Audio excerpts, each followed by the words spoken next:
ఆనాడు బంధువులు ఇంటికొస్తే చాలు ఉన్నన్ని రోజులు పండుగే, గుండె నిండుగా సంబురమే.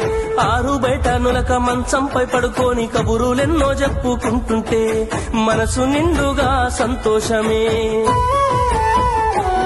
వాళ్ళు తిరిగి ప్రయాణం అవుతుంటే ఇంకో రోజుంటే బాగుండనిపించి ఎక్కే బస్సు వచ్చి వెళ్ళిపోయేదాకా చెప్పులు దాచిన జ్ఞాపకమే. బరువైన గుండెతో బాధపడేది కన్నీళ్లతోనే సాగనంపేది, బరువైన గుండెతో బాధపడేది కన్నీళ్లతోనే సాగనంపేది. ఆనాటి ప్రేమలు ఏమాయరో, బంధాలు బంధుత్వమెటువాయరా.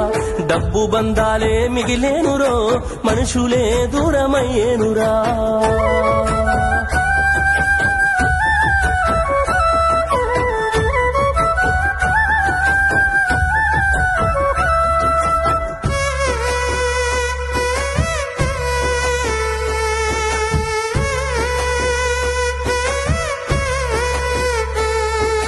రాను రాను మనిషి కొత్తదనము కోరి స్వార్థముతోనే బతుకుతుండే, విలువలన్నీ నేడు మరిచిపోయే.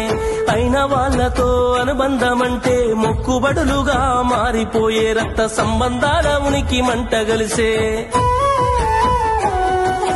ఒకటే ఊరిలో ఉంటున్నా ఏడాదికోసారి కలుసుడాయే, ధనవంతులుగా కొంత మారిపోతే నిరుపేద బంధువుల మరిసిపోయే.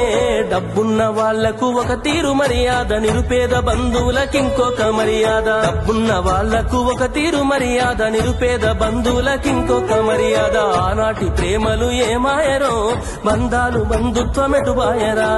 ఆనాటి ప్రేమలు ఏమాయరో, బంధాలు బంధుత్వమెటువాయరా.